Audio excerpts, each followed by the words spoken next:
Victoria, can you hear us now? Yes, now I can hear you.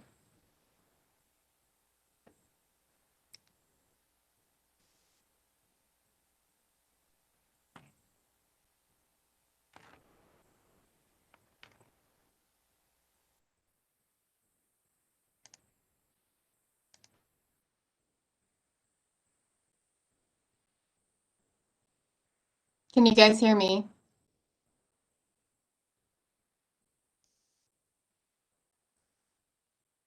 This is Dawn with the Department of Labor. I can hear you, Victoria. Oh, thanks, Dawn. Let's thank you, Nancy. Let's go ahead and open the hearing on the Department of Labor budget. Go ahead, Victoria. Sure, thank you, Mr. Chairman. I'll be working from the white document labeled Department of Labor, and the budget starts on page 237. So I'll just jump straight to the budget.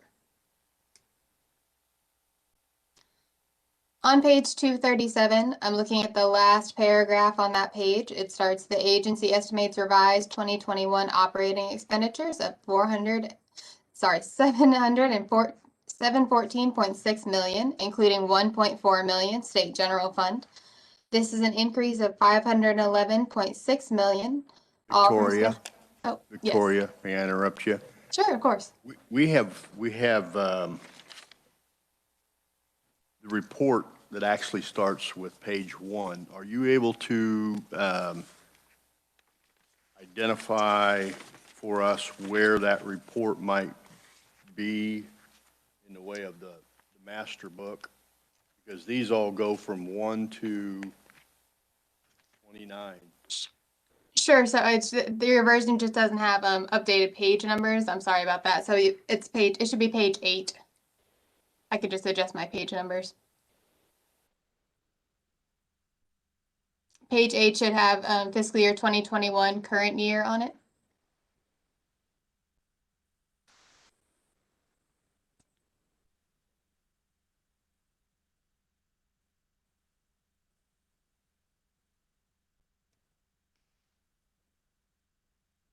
Okay, we're on page 8. Great. It says fiscal year 2021.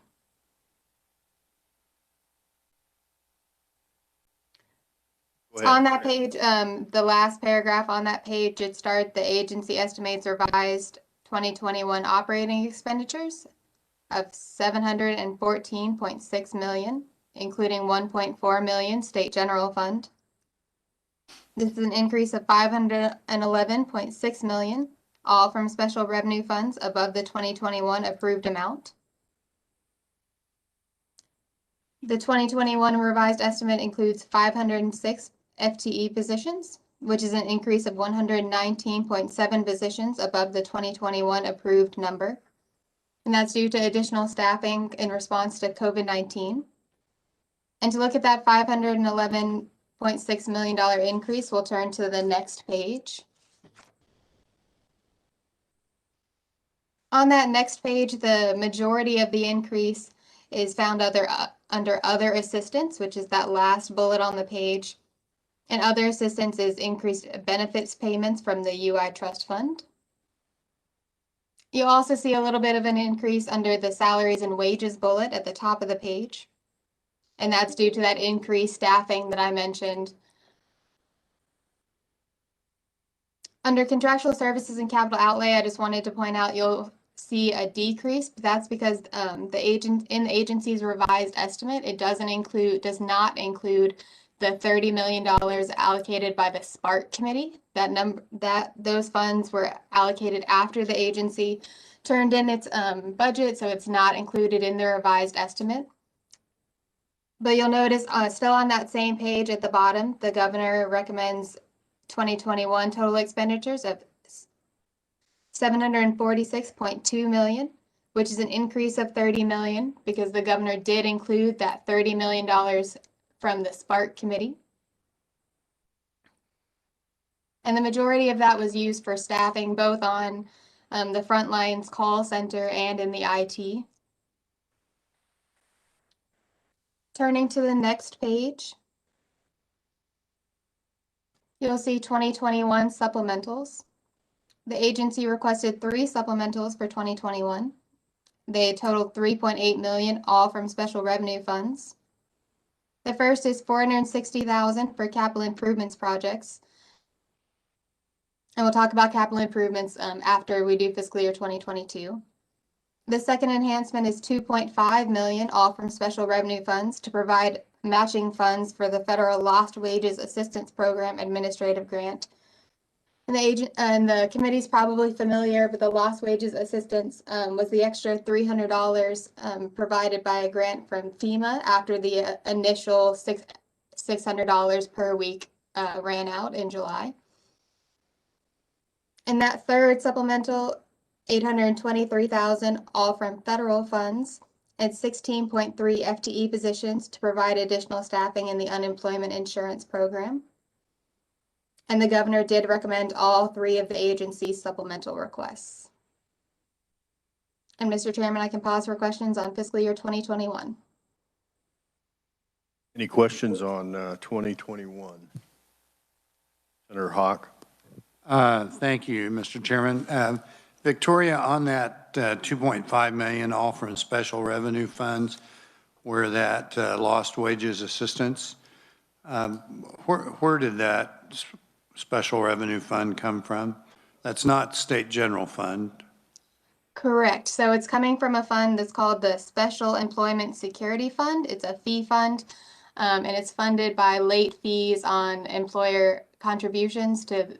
So if an employer is late in paying their tax contributions, they pay a late fee, and that fund is where that late fee would go. Thank you. Thank you, Mr. Chairman. Victoria, can you tell us where the funds have come from to pay Accenture for their consulting? How much has we paid them so far? Sure. So if it's okay, I would actually point to the agency's testimony if you have that in front of you. And they lay out how much Accenture has been paid so far. And it's about $28 million so far. Okay, they'll provide that data and discussion? Sure, they can. You can certainly ask them about it. Okay, all right, I'll ask them. Thank you. Sure. Okay, no further questions? Go ahead, go on 22. Great. So on that next page, that's page 11. Fiscal year 2022, the last paragraph on the page should start the agency request 2022 operating expenditures of $452.4 million, including $1.5 million state general fund. This is an all funds decrease of $262.1 million from the agency's revised estimate. To look at that $262 million decrease, we'll move on to the next page. That's page 12. On page 12, the majority of that decrease is found under other assistance. There's decreased expenditures on benefits payments from the Unemployment Insurance Trust Fund. Still on page 12, the governor recommends fiscal year 2022 operating expenditures of $453.7 million, including $1.3 million state general fund. While this is the total amount is the same, there is a shift between state general fund and agency fee funds. And that's because the governor recommended implementing the agency's reduced resources package. So I'm sure the committee is familiar that all agencies that receive state general fund were asked to propose a 10% cut to their state general fund expenditures. In Department of Labor's case, the governor did recommend reducing those state general fund expenditures, but she recommended recommended replacing them with fee funds. So the overall amount of expenses has not changed, but the funding source changed a little bit. So still on page 12, we'll look at the agency's enhancement request. They had one enhancement request for 2022, $833,000, all from federal funds, and 16.3 FTE positions to provide additional staffing for the UI program. You'll notice that it was there was a similar request in 2021, so this is to continue those positions into 2022. And the governor did concur with that agency's enhancement requests. And on the next page, you'll see details of that reduced resources package. That's page 13 that I mentioned. The agency proposed a reduced resources package of about $145,000. And again, just to reiterate, the governor did recommend implementing the reduced resources package and offsetting it with fee funds. And Mr. Chairman, I'll just really quickly touch on capital improvements before I stand for questions again. Capital improvements are toward the back of the document. That's page 28.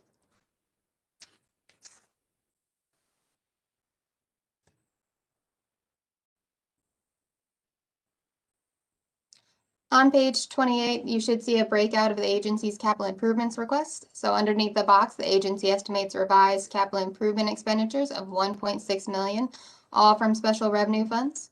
This is an increase of $460,000 above the approved amount, and that's due to that supplemental request that I mentioned earlier. That supplemental request includes a roof replacement at 401 Southwest Topeka, adjusted costs for the first floor remodel at 2650 East Circle Drive South, masonry work at 2650 East Circle Drive South, and to implement a barrier or a sneeze guard at the front desk of 401 Southwest Topeka. You can see a breakout of the agency's other capital improvements requests for 2021 below that. $175,000 for rehab and repair, $350,000 for the first floor renovation. On the next page, $100,000 for an intercom system, $20,000 for masonry work, $50,000 for a lobby for that sneeze guard that I mentioned, $350,000 for the roof replacement, and $300,000 for an HVAC system. And the governor did concur with the agency's revised capital improvements estimate for 2021. In 2022, I'll just touch on the projects that are different from fiscal year 2021. So at the bottom of that page, in 2022, they're starting the basement renovation at 2650 East Circle Drive South. And on that last page, that's page 30, in 2022, they'll replace a boiler at 401 Southwest Topeka. And again, the governor concurred with the agency's 2022 capital improvements request. And Mr. Chairman, now I'll stand for questions on the Department of Labor's budget. Questions for Victoria. Go ahead, Senator Hawk. Thank you, Mr. Chairman. Where in the budget does the replacement of the main computer system and that upgrade that's some, I think, $37 million that I think comes from federal dollars, does that show in this budget anywhere? And did I miss that? No, Senator Hawk, you did not miss it. A modernization project, or the modernization project that's been discussed in a couple of bills recently, is not included in this budget. At the time when the budget was submitted, the agency was and is still completing a feasibility study for the official costs and what it would take to implement the modernization system. So no, it is not included in this budget. So, Mr. Chairman, and maybe we need to save my question for the agency's testimony. I'm just curious where that will ultimately fit in. Certainly a critical thing to make sure we budget for that. So don't know if that's an omnibus type decision or if that just occurs off budget. So thank you. I think we're all waiting to hear about that, about those funds. So yes, we'll question the agency themselves. Anything else on 22 for Victoria? Okay, thank you. Thank you. Next, we'll have Don Palmberg. I'm sorry. Is Don with us? I am here. Good morning, Chairman and members of the committee. In front of you, you should have a document that has a series of 6 questions that were proposed to the agency to prepare for this meeting. And there's quite a bit of detail, and a couple of the questions are actually related. So I'm going to jump around a little bit, and I didn't realize this till after I had prepared this and presented this to the House, that they were not quite aligned right. So question number 1 and question number 4 are related. So I'm going to go over those 2 together. So of the $30 million from the Spark, this is question number 1. It was proposed how much of the $30 million from Spark has been spent and what was it spent on? So the $30 million was received in October of this year. So that's why it was not in our budget that was submitted in September, because we didn't have it at the time. So as of February 3rd, KDOL has spent $29.7 million of that $30 million that we received from the Spark Committee. Approximately $12,000 was spent on personal protective supplies and cleanings to keep staff safe that were in the office. $200,000 approximately has been spent on equipment so that staff can telework from home.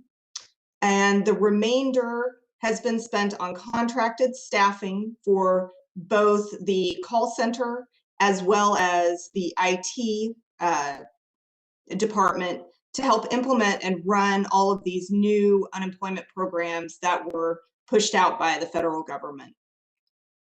And then I'm going to skip over and talk about question number 4, which has to do with how much of the work is Accenture costing us.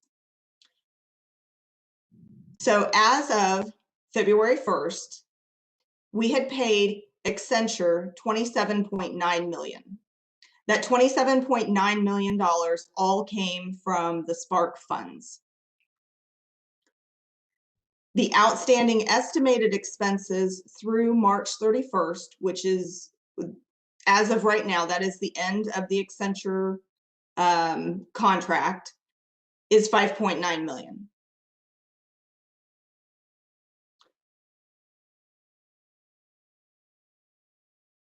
And I will now pause and see if anybody has any additional questions about the Spark money or Accenture. Hawk? Thank you, Mr. Chairman.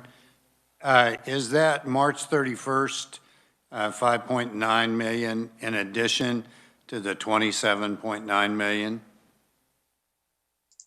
Yes, it is. So that would be a total of roughly $34 million? Correct.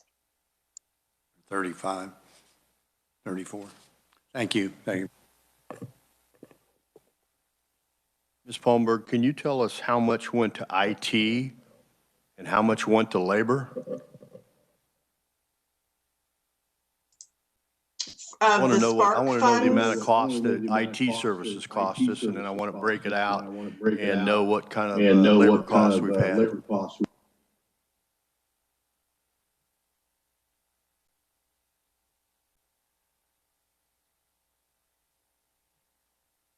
Did that question come across clear enough, or do I need to repeat it?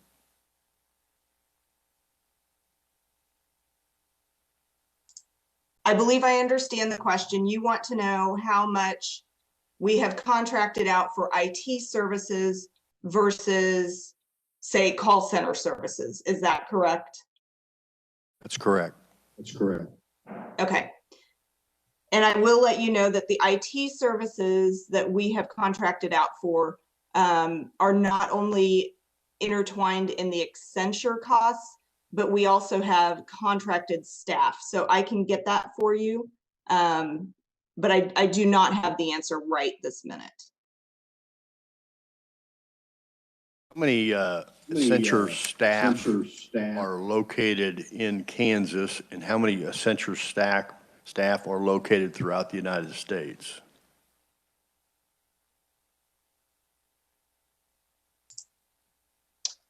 I do not know that either. I know that we don't. Actually, I don't know. I won't even fathom a guess, but I will find out. I want to know that information because I want to know how many people are here front line dealing with our department heads as opposed to those just sitting in a call center.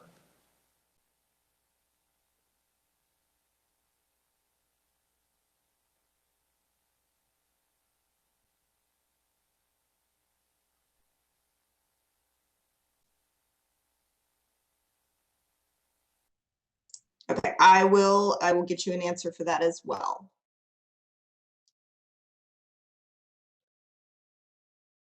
Are you ready for me to move on to the next question, or are there other questions? Let's go ahead and go on through the balance of the information, and we'll get back to some questions. Thank you. Perfect. Okay. So the next question number 2, was of the new 120 FTE positions that were requested in the budget, how many have been filled and where are they working? So you can see the table that we have added 109 positions throughout the Department of Labor. We have remaining 11 FTEs. Those FTEs actually reside in IT, and that is because we have contracted staff instead of actually hiring KDOL staff for some of those positions.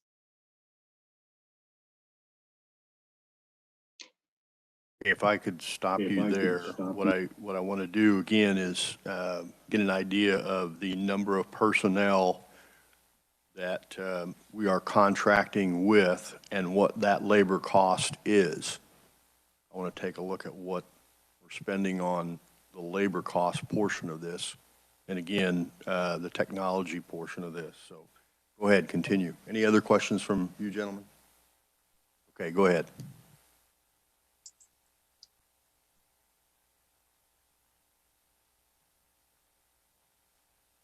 Dawn, hang on. What is this? Senator Hawk has a question.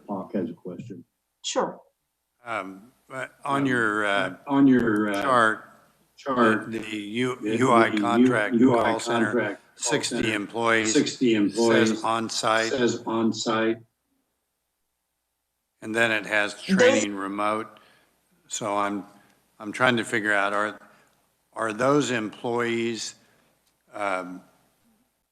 and maybe a similar question to what the chair was asking, but are those 60 additional call center employees the ones that are working on the problems that we legislators are getting calls on about people being able to get their unemployment benefits, be it the traditional UI or the PUA and some of the other federal programs? Is that what those people are focused on?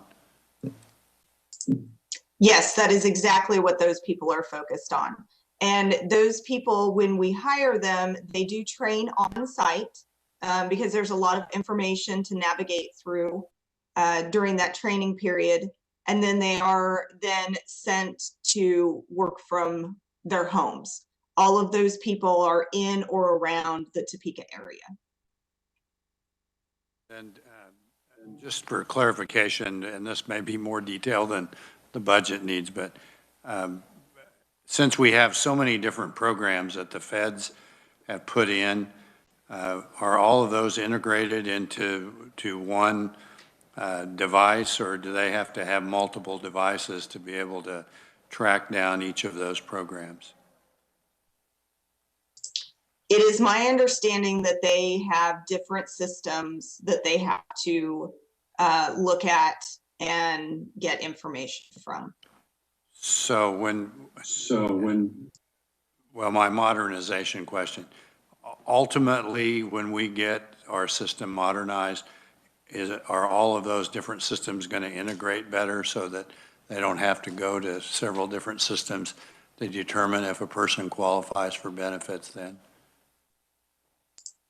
Yes, I believe the end goal for the modernized system is to have everything in one system so that our call center staff do not have to navigate through, I don't know, 2, 3, 4 different systems to get information.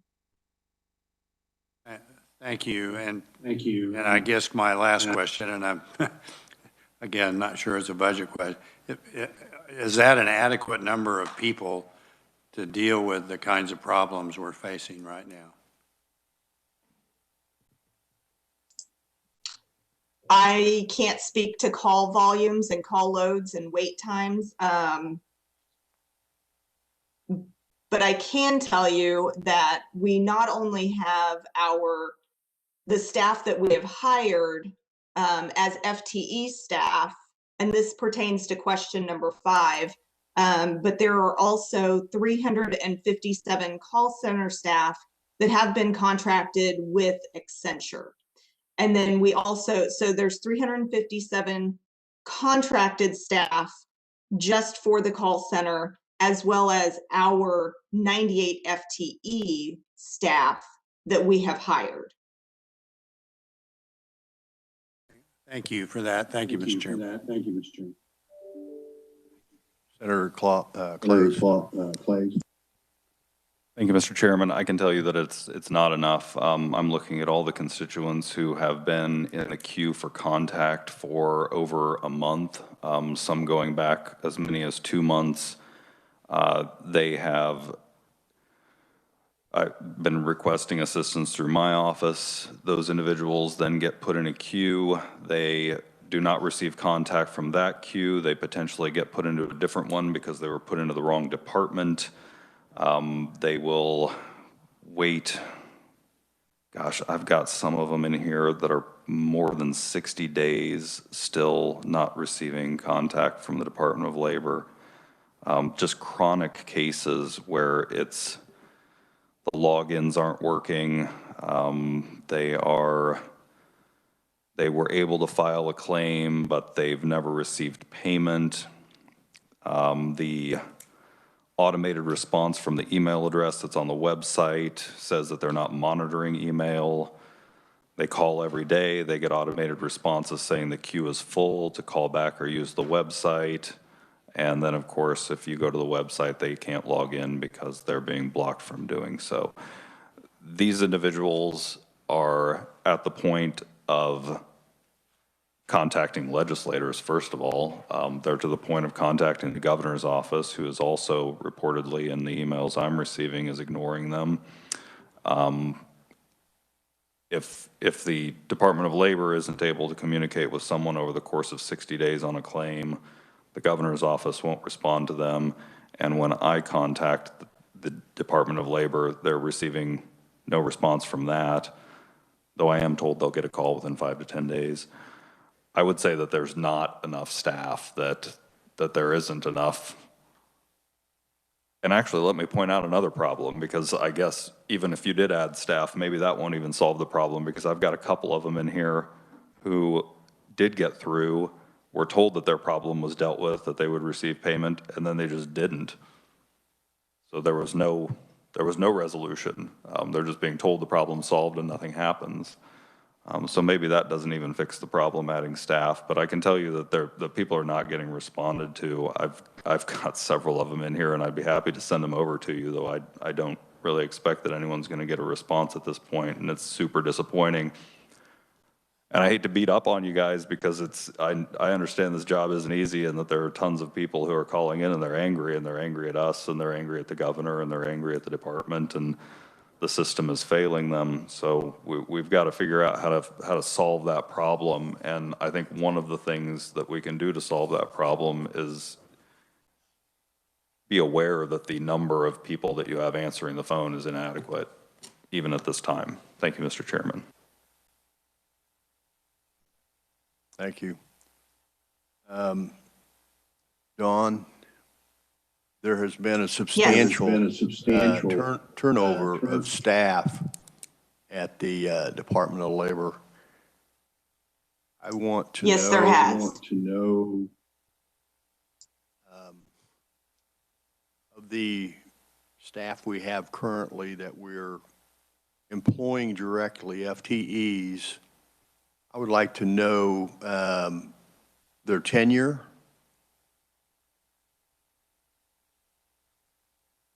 I would like to know how many new staff have been brought on in the last 9 months. I want to know of the entire staff, what % of their time has been spent in the offices and what % of their time has been spent working remotely. I want an accurate, as accurate as you can, percentage. Again, as Senator Clays indicated, not trying to beat you up. We're just wanting data. We want facts and figures. We want to know, we want to get a better handle on what's going on over there. I will do my best to get all that information to you. A little disappointed that you're the only person we're going to hear from today. I expected others to be here. That's why I didn't contact them. So I'll be getting with them later today. All right. Gentlemen, any further questions on what's been given so far? And Mr. Chairman, this is Peter Brady, Deputy Secretary. I'm happy to address any questions that you or the committee members have, in addition to what Dawn's already spoken to. Senator Hawk asked if we have gone through question 6.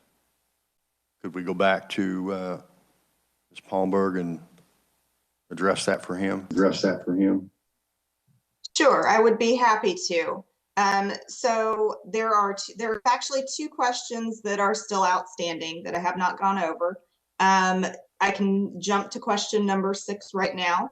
I'd be happy to do that. So question number 6 is, what additional funding has the department received from the federal government in relation to COVID? And the table that you see there is the different funding for all the different programs that the federal government has implemented and how much money we have received for those programs. The money that we have received is not only for implementation, but also to run those programs, plus the benefits that we've paid out from those programs. So the table is separated out into the administrative portion at the top, and then all of the benefit funding at the bottom.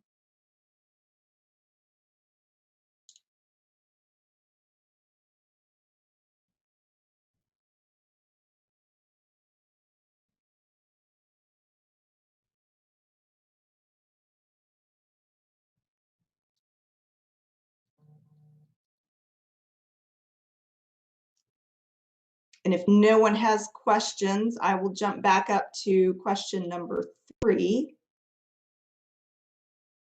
which is okay. Go ahead, number 3. okay. So question number 3 is, what is the status of the UI Trust Fund, and when can we possibly expect negative balances? So we do still have just over $200 million in the trust fund currently, and that is only for the Kansas benefits. That does not include any of the special programs that have been implemented due to the COVID pandemic. And so for regular UI claims, it's been projected that we will have sufficient funding until September of 2021 at the current rate.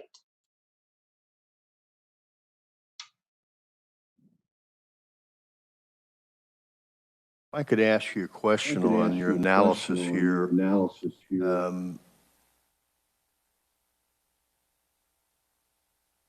you say that you've got the fraud completely identified so that you know what may be fraud claim volume and what would be legitimate unemployment claim volume?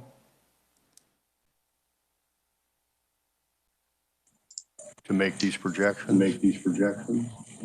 I can't actually speak to that. My department does not deal in the individual claimant information. And this table was actually put together by our LMIS division, which does all of our statistical projections for the trust fund. I don't know that we can actually speak to how much fraud there is currently. I know fraud has been a huge issue, not just for Kansas, but for all of the states. And Mr. Thank Chairman, you for this that. is I do understand it's a countrywide problem, but we're dealing with Kansas. In the projection, again, what I'm trying to get to is in the projection, what are we to believe that we may be continuing payment of fraudulent claims? And what can we believe that we will be paying out in actual claims? How do we get that number? How do you get that number? Mr. Chairman, this is Peter Brady again for the agency. To speak to the fraud point, I'll touch on two quick points here. The first being is we're working with LPA on identifying how much fraud could have paid out of the trust fund. That audit or that portion of the audit is in its final stages, and we're working pretty diligently to get to a number that we can say this is how much possibly paid out in fraud. In addition to working with LPA, we have used Google Analytics to run our data to see what was fraud that was applied to our system, what could have potentially paid out. The other portion of this that has had a substantial impact is 3 weeks ago, we implemented the new login system with ID proofing, which requires every single person interacting with our system to validate their identity through LexisNexis through a questionnaire developed on their credit history. We've seen a substantial decrease in the number of hits to our system after implementing those measures. So the answer to your question, Mr. Chairman, is that we're working and we're very close to identifying at least a baseline for how Kansas has been impacted by fraud. I will tell you that a part of the reason that this is challenging and complicated is because, as was mentioned earlier, we're operating off a mainframe system. Claims that go through our system touch multiple different programs in order to be worked and paid. So the analysis is time consuming. Additionally, I think one thing that we've discovered while working with LPA is that there aren't any states that have been able to give an accurate fraud number to this point because of what I said in my prior point is that it's just a very complicated analysis to get to. But with the new tools we have and our LPA, we feel we're going to be very close to getting that number and getting that analysis.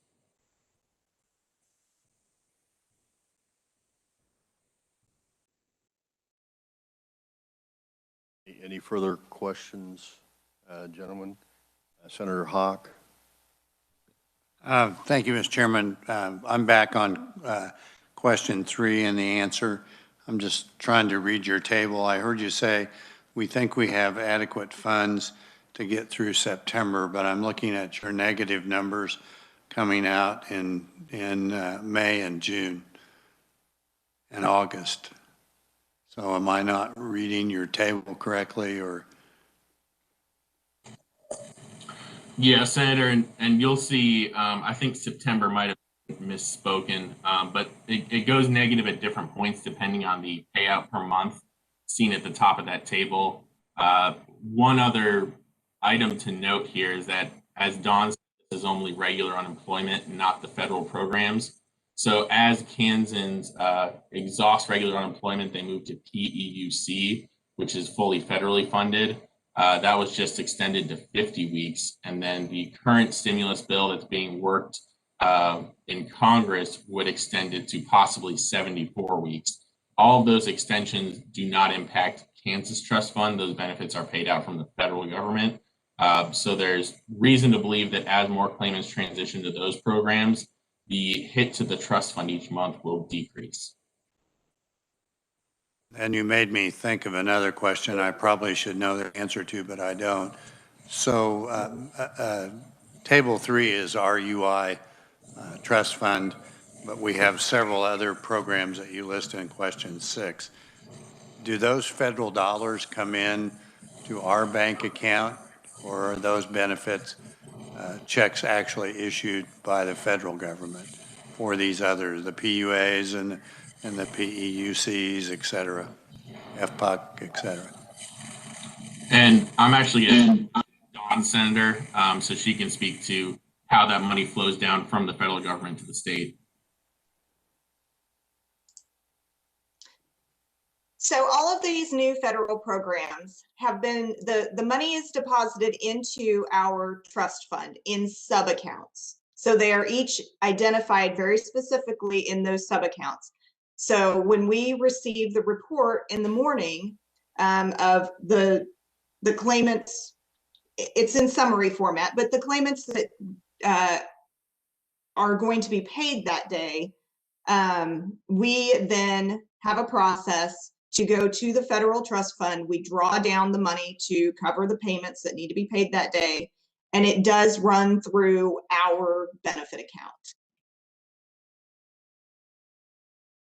Thank you. I appreciate understanding that better. Thank you, Mr. Chairman. Sir, can you tell us where we're at on the corrections on the 1099s? Yeah, thank you, Mr. Chairman. So for the 1099 correction process, we do have a portal in which someone who received a 1099 that either may have the incorrect amount or they shouldn't have received a 1099 at all can file that dispute and get the corrected 1099. So if it was, they didn't claim any benefits at all, it'd be corrected to the amount of 0, or if there's a discrepancy in the amount versus what they received versus what that says, our team will investigate and then reissue as necessary. So in addition to working the requests that come through that portal, we're also proactively working cases that have been identified as fraud since 1099s went out and reissuing the corrected 1099s. In the fraud cases, it'll be a $0 1099. There's a large batch of those that are being processed and mailed this week. So we're continuing to make meaningful progress, and we still have that portal for anybody who has a concern or wants to dispute a portion of their 1099. Senator Clays. Thank you, Mr. Chairman. Peter, I've got a question for you that actually kind of works in the reverse of that. What happens when you have someone who is a legitimate claimant who then is identified as fraudulent? They then receive a 1099, which is correct because they did receive the payment and they're a real person who's legitimately has a claim, but then they receive something that says that their 1099 has been canceled because they're now allegedly fraudulent and their payments have been stopped. In a case like that, Senator, we'd ask that they either contact us through you or through our Government Affairs Director, Julie, or go through that assistance portal so that they can dispute that 1099 issue as well, and then we can clear that up. So even if the 1099's been canceled, but it's supposed to be real, that would go through the dispute process as well for a 1099? Because it should be a real 1099, like they owe the taxes. But your department then sent them out a notice saying that the 1099's been canceled. Because yes, the payment, so yeah, okay. Yeah, if that is the case, we want them to go through that channel as well so that we could get to the final and correct 1099. Okay, so I've contacted the Legislative Help Desk for the past 3 weeks on this issue, and there's been no response. So I'll give that another shot, but we'll go through the 1099 dispute process as well. So thank you for that information. And Senator, if you could send that directly to, do you have Julie's contact information, our Government Affairs Director? So Yes, we can I do. quickly. Yeah, will do. Thank you. Senator Hawk. Thank you, Mr. Chairman. Back on my modernization question,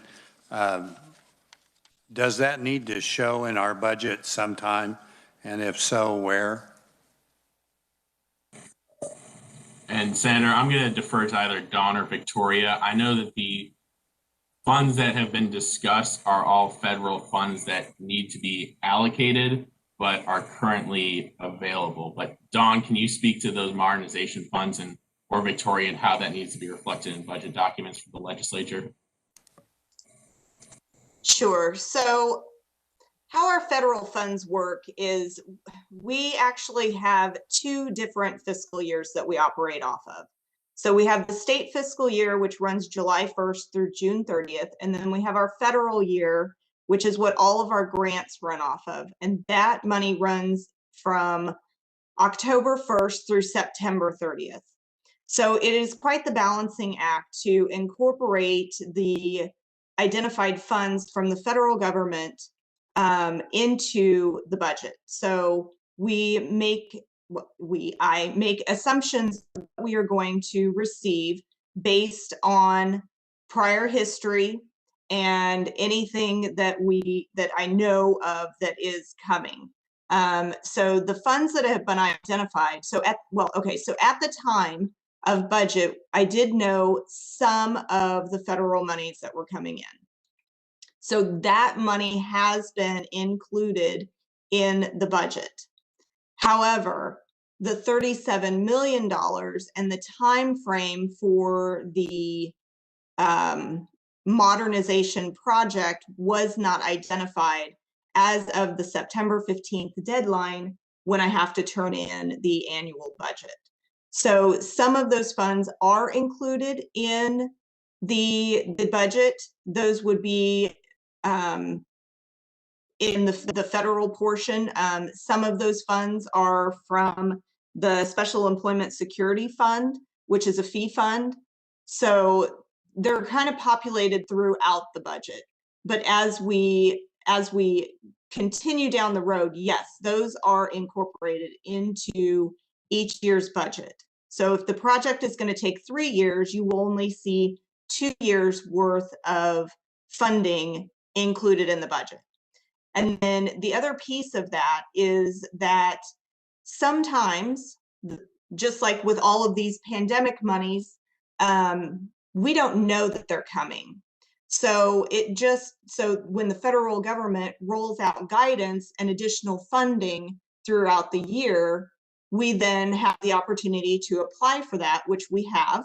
And then we receive those funds, and it doesn't align with the state year or the federal year.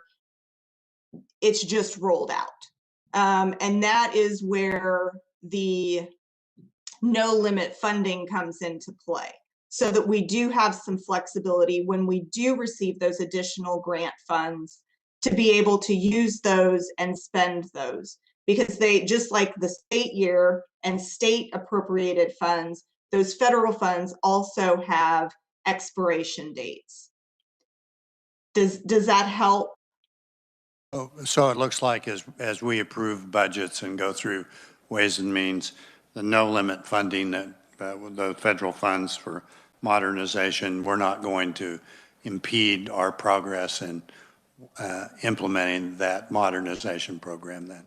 That's sort of what I heard you say. Is that correct, Mr. Chairman? That would be correct. Thank you. Thank you, Mr. Chairman. And thanks for that answer. Okay, gentlemen, I think we're out of time today for the hearing on the Department of Labor budget. So with that, we'll close the hearing today, and we have the deliberation coming up tomorrow. So we'll see you then. We are adjourned.